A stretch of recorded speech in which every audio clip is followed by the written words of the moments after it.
keyakinan kuno Nusantara yang disembunyikan oleh zaman. Pernahkah kamu bertanya, mengapa sebagian pengetahuan leluhur terasa seperti bayangan, hadir, namun tak pernah benar-benar diajarkan?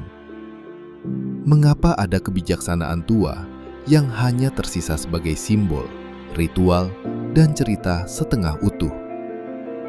Malam ini, kita tidak akan membahas mitos. Kita akan membuka pintu yang lama tertutup oleh waktu. Jauh sebelum kata agama, filsafat, atau spiritualitas dipisahkan oleh batas-batas istilah, Nusantara telah mengenal cara memahami hidup yang sunyi, dalam, dan tertib. Sebuah keyakinan yang tidak berteriak, tidak memaksa, tetapi mengalir, seperti air yang tahu kemana harus kembali. Namun, seiring zaman berganti, keyakinan itu tidak lenyap. Ia disamarkan, dilipat rapi, disembunyikan oleh bahasa, kuasa, dan lupa. Bayangkan seorang tua di pedalaman, duduk diam menghadap hutan, tanpa kitab di tangan, tanpa doa yang diucapkan keras-keras, namun batinnya tertata. Ia tahu kapan harus diam, kapan harus bertindak, dan kapan harus menyerahkan segalanya kepada Yang Maha Mengatur. Dari mana pengetahuan itu datang? Siapa yang mengajarkannya? Atau apakah ia diwariskan lewat cara yang tak tercatat oleh sejarah resmi? Video ini bukan untuk mengajakmu mempercayai sesuatu secara membabi buta. Ini adalah undangan untuk mengingat. Kita akan menelusuri jejak keyakinan kuno Nusantara, bukan sebagai sistem ibadah, melainkan sebagai cara memahami hubungan manusia dengan alam, dengan sesama, dan dengan Yang Maha Tunggal. Kita akan melihat bagaimana kebijaksanaan itu pernah dijunjung tinggi, lalu perlahan dipinggirkan, disalahpahami, bahkan dicurigai. Namun hati-hati, tidak semua pengetahuan kuno dimaksudkan untuk diumbar. Ada sebab mengapa sebagian disimpan dalam simbol, tembang, dan laku hidup. Ada hikmah mengapa ia tidak diwariskan lewat kata-kata, melainkan lewat pengalaman batin dan adab. Di akhir perjalanan ini, mungkin kamu tidak akan mendapatkan jawaban yang pasti. Tetapi jika hatimu menjadi lebih tenang, pandanganmu lebih jernih, dan langkahmu lebih sadar, maka kamu telah menyentuh sesuatu yang dulu sangat dikenal oleh leluhur Nusantara. Dan pertanyaannya kini sederhana namun mengguncang. Apa yang sebenarnya disembunyikan oleh zaman dari kita? Dan mengapa baru sekarang kita mulai mencarinya kembali? Membaca dunia dengan batin, bukan sekadar mata. Keyakinan kuno Nusantara tidak pernah dimulai dari pertanyaan tentang siapa yang harus disembah, melainkan dari satu pertanyaan yang jauh lebih sunyi. Siapa dirimu sebelum dunia memberi nama kepadamu? Dari sini, seluruh laku hidup dibangun. Bagi leluhur, manusia terdiri dari lapisan-lapisan kesadaran. Tubuh hanyalah lapisan terluar, wadah sementara yang bergerak di dunia kasat mata. Di baliknya ada rasa, niat, dan pusat kesadaran batin yang tidak terlihat namun menentukan arah hidup. Inilah sebabnya mengapa dalam kebijaksanaan lama, niat lebih utama daripada tindakan dan kesadaran lebih bernilai daripada pengetahuan. Bayangkan seorang petani kuno yang menanam padi. Ia tidak sekedar menghitung musim atau membaca cuaca. Ia memperhatikan tanda-tanda halus, perubahan angin, sikap burung, bahkan suasana batin dirinya sendiri. Jika batinnya kacau, ia menunda menanam. Bukan karena takut, tetapi karena ia tahu tindakan yang lahir dari batin yang tidak tertata akan membawa hasil yang timpang. Di sini, alam bukan objek, melainkan cermin. Salah satu konsep inti yang sering muncul dalam berbagai tradisi Nusantara adalah keselarasan. Bukan harmoni dalam arti romantis, tetapi kesadaran untuk tidak melampaui batas. Leluhur memahami bahwa hidup memiliki ukuran. terlalu ingin tahu, terlalu ingin berkuasa, atau terlalu ingin cepat, semuanya dianggap sebagai bentuk ketidaksabaran batin. Dan ketidaksabaran dalam pandangan lama adalah awal dari kesesatan. Karena itu, banyak ajaran disampaikan lewat simbol dan kisah. Tokoh-tokoh dalam cerita wayang misalnya, bukan sekadar hiburan. Mereka adalah cermin sifat manusia. Ada yang kuat namun dikuasai nafsu. Ada yang cerdas namun licik. Dan ada pula sosok yang tampak sederhana, bahkan jenaka, namun menyimpan kebijaksanaan yang dalam. Leluhur mengajarkan bahwa kebenaran tidak selalu tampil dalam rupa yang agung. Kadang ia hadir dalam kesederhanaan yang tidak diperhitungkan. Yang menarik, keyakinan ini tidak memisahkan dunia lahir dan batin.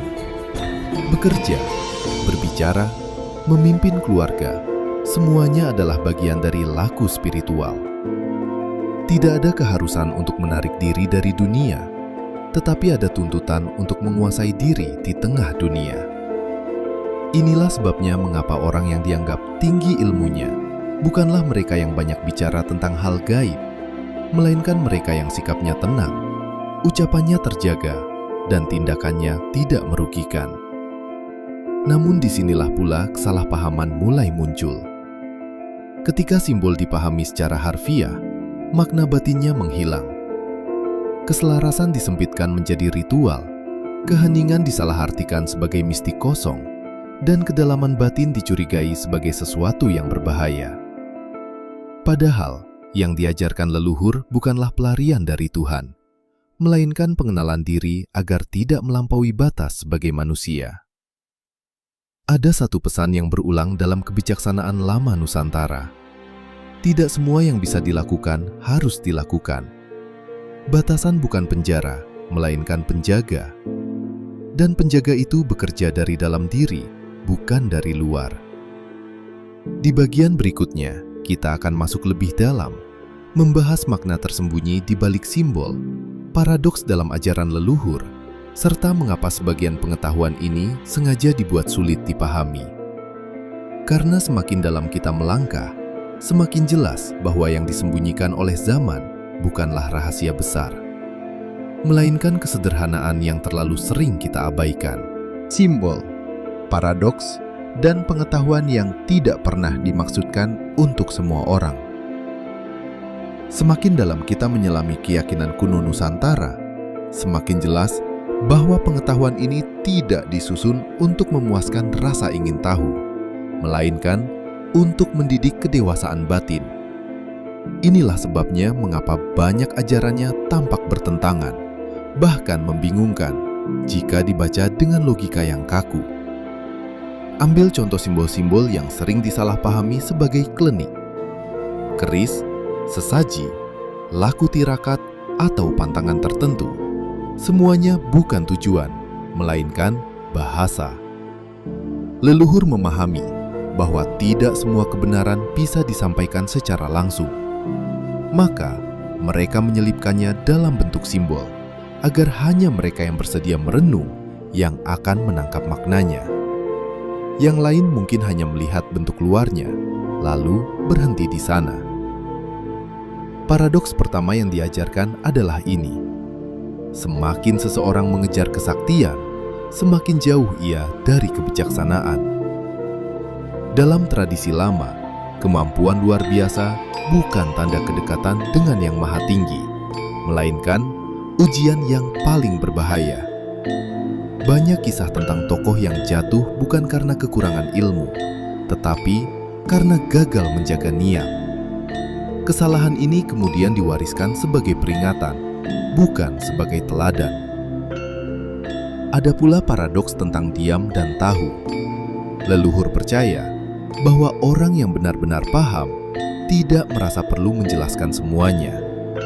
Pengetahuan sejati, kata mereka, akan memancar melalui sikap, bukan argumen. Inilah mengapa tokoh-tokoh bijak sering digambarkan sederhana, bahkan tampak tidak tahu apa-apa. Diam mereka bukan kekosongan, melainkan penahanan diri. sebuah adab terhadap kebenaran yang terlalu besar untuk dipamerkan. Disinilah mitos mulai lahir. Ketika generasi berikutnya kehilangan kunci pemahaman batin, simbol berubah menjadi benda sakral tanpa makna. Cerita berubah menjadi legenda tanpa hikmah. Lalu datanglah penilaian cepat. Semua ini dianggap tahayul, atau sebaliknya, dipuja secara berlebihan tanpa pemahaman. Kedua sikap ini sama-sama menjauhkan dari inti ajaran. Padahal, jika ditelusuri lebih dalam, banyak prinsip keyakinan Nusantara sejalan dengan kesadaran tauhid yang murni, bahwa manusia memiliki keterbatasan, bahwa kesombongan adalah hijab terbesar, dan bahwa segala sesuatu bergerak atas izin yang Maha Mengatur. Leluhur tidak menyebutnya dengan banyak nama, tetapi mereka sangat sadar bahwa ada kekuatan tunggal yang tidak bisa dikendalikan, hanya bisa ditaati dengan adab. Pengetahuan ini juga sengaja tidak disusun sebagai sistem baku. Tidak ada kitab yang memaksa, tidak ada struktur yang mengikat semua orang. Karena bagi leluhur, jalan batin setiap manusia berbeda. Yang diseragamkan bukan praktik, melainkan nilai, kejujuran, pengendalian diri, dan kesadaran akan akibat dari setiap perbuatan. Inilah sebabnya mengapa keyakinan kuno Nusantara sering menghilang di hadapan zaman modern. Dunia hari ini menyukai jawaban cepat dan sistem yang rapi, sementara kebijaksanaan lama mengajarkan kesabaran dan kerendahan hati. Ia tidak bersaing untuk terlihat benar. Ia hanya menunggu hingga seseorang merasa cukup lelah dengan kebisingan dunia dan mulai mencari makna di balik keheningan. Di bagian selanjutnya, kita akan membumikan semua ini, bukan sebagai wacana sejarah, tetapi sebagai bekal hidup. Bagaimana nilai-nilai kuno ini bisa membantu kita berjalan lebih tenang di tengah dunia yang tergesa-gesa, tanpa harus menjadi asing di zaman sendiri. Membawa kebijaksanaan lama ke dalam hidup modern. Keyakinan kuno Nusantara tidak pernah dimaksudkan untuk disimpan di masa lalu. Ia adalah ilmu hidup, dan seperti air, nilainya justru terlihat ketika mengalir dalam keseharian. Pertanyaannya kini bukan lagi apa yang dipercayai leluhur, melainkan bagaimana cara berpikir dan bersikap mereka bisa menata hidup kita hari ini. Langkah pertama yang diajarkan kebijaksanaan lama adalah menata batin sebelum menata dunia. Dalam hidup modern, kita sering diajarkan untuk bergerak cepat, bereaksi spontan, dan membuktikan diri. Leluhur justru mengajarkan kebalikannya, berhenti sejenak sebelum bertindak. Diam bukan kelemahan, melainkan ruang untuk memastikan niat tidak dikuasai ego. Cobalah sederhana, sebelum mengambil keputusan penting, tanyakan pada diri sendiri, apakah ini dorongan nafsu, ketakutan, atau kesadaran? Pertanyaan ini saja sudah mampu mengubah arah hidup. Prinsip kedua adalah hidup dengan ukuran. Leluhur tidak anti kemajuan, tetapi sangat waspada terhadap berlebihan. Bekerja secukupnya, berbicara seperlunya, dan menginginkan apa yang sanggup dipertanggungjawabkan. Dalam praktik modern, ini berarti berani berkata cukup, cukup ambisi, cukup pembuktian, cukup membandingkan diri dengan orang lain. Ketika ukuran hilang, batin menjadi gelisah, dan dari kegelisahan lahirlah keputusan-keputusan yang merusak. Kebijaksanaan ketiga adalah menjaga adab terhadap yang tidak terlihat. Entah kita menyebutnya hukum alam, kehendak ilahi, atau tatanan semesta, leluhur sadar bahwa tidak semua hal berada dalam kendali manusia. Kesadaran ini melahirkan sikap rendah hati. Dalam hidup sehari-hari, ini tercermin dari bagaimana kita memperlakukan sesama, alam, dan diri sendiri. Tidak meremehkan hal kecil, tidak merasa paling tahu, dan tidak tergesa-gesa menilai. Ada pula praktik penting yang sering dilupakan, laku sunyi. Bukan menyepi ke hutan atau menjauh dari dunia, tetapi menyediakan waktu untuk benar-benar hadir dengan diri sendiri. tanpa gawai, tanpa distraksi, tanpa keinginan untuk tampil. Dalam keheningan inilah banyak jawaban muncul tanpa dicari. Leluhur percaya batin yang tenang lebih tajam daripada pikiran yang sibuk. Namun, ada satu peringatan besar dalam menerapkan kebijaksanaan lama. Jangan terjebak pada bentuk luar. Mengenakan simbol, menghafal istilah, atau meniru ritual tanpa pemahaman justru menjauhkan dari inti. Yang dinilai bukan apa yang terlihat, melainkan bagaimana ilmu itu membentuk akhlak.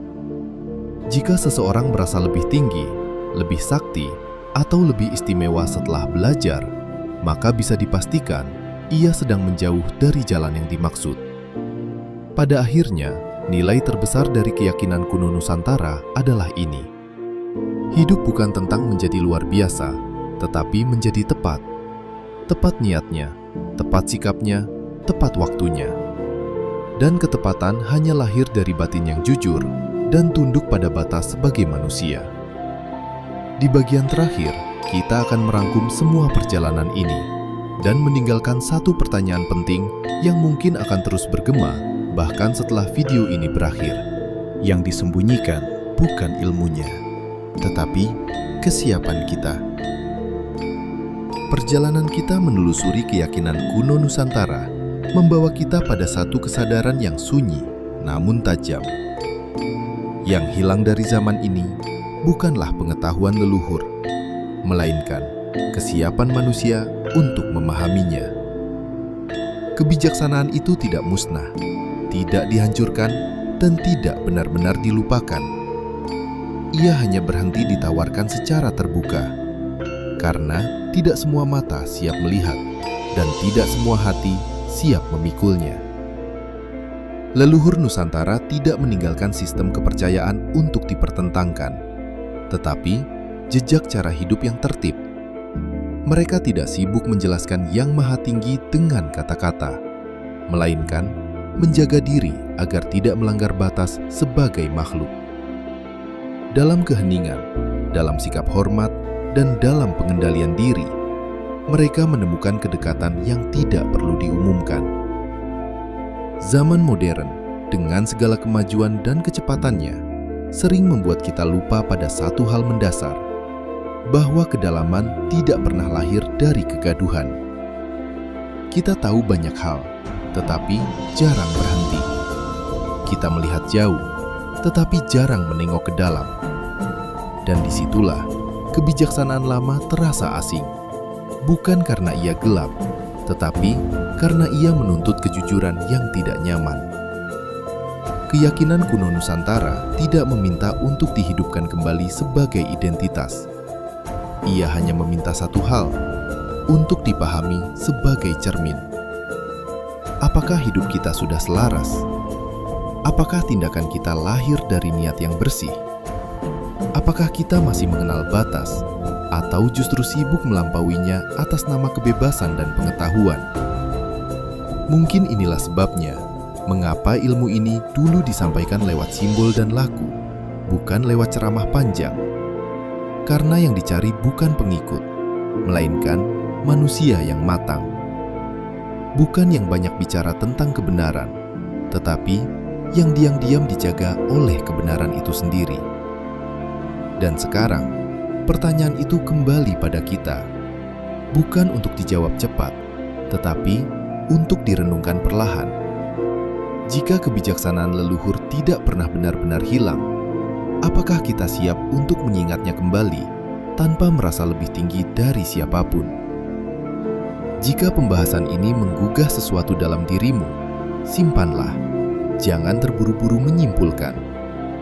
Dan bila kamu merasa perjalanan seperti ini perlu dilanjutkan, tinggalkan jejakmu di kolom komentar. Tidak untuk berdebat, tetapi untuk saling belajar dalam keheningan yang sama. Karena terkadang, yang paling tersembunyi oleh zaman adalah kebenaran yang terlalu sederhana untuk dicari dengan kesombongan.